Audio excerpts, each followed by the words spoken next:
ఓవైపు దేశం మొత్తం అల్లకల్లోలమవుతున్న పాక్ మంత్రులు మాత్రం పిచ్చి కూతలు ఆపుటం లేదు. ప్రతిరోజు భారత్ పై అక్కసు వెళ్లగక్కుతూనే ఉన్నారు. భారత్ ఎప్పుడు దాడి చేస్తుందో తెలియక పాక్ సైనికులు రాజీనామా బాట పట్టగా అక్కడి ప్రజల ముందు పరువు పోకుండా ఉండేందుకు మంత్రులు నానా పాటలు పడుతున్నారు. ఇప్పటికే ఓ మంత్రి భారత్ పై అణుదాడి చేస్తామని చెప్పగా ఇప్పుడు రక్షణ మంత్రి ఇండియా నిర్మాణాల్ని పేల్ చేస్తామంటూ పిచ్చి కూతలు కూశారు. పహల్గామ్ ఉగ్రదాడి తర్వాత భారత్ పాక్ మధ్య ఉద్రిక్తతలు తీవ్ర స్థాయికి చేరుకున్నాయి.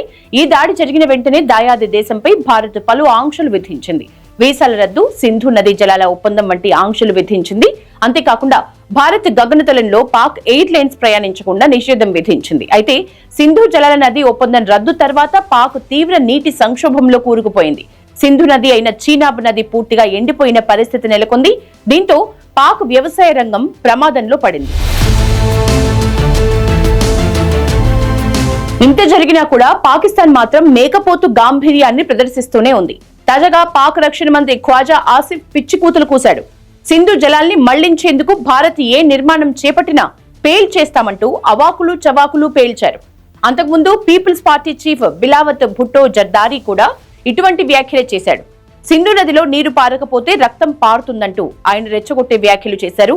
సింధు నది తమదే అని, ఆ నాగరికతకు నిజమైన సంరక్షకులం తామే అంటూ మాట్లాడారు.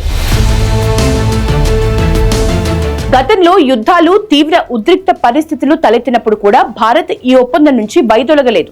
కానీ ఈసారి మోడీ సర్కార్ మాత్రం తీవ్ర ఆగ్రహంతో ఉంది.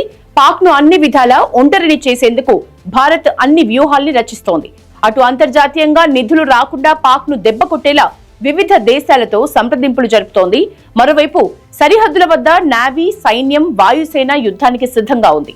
ఇప్పటికే ఉగ్రదాడికి ప్రతీకారం తీర్చుకోవాలని దేశం మొత్తం రగిలిపోతుండగా ఏ క్షణమైనా పాక్ పై దాడులు జరిగే అవకాశం ఉంది.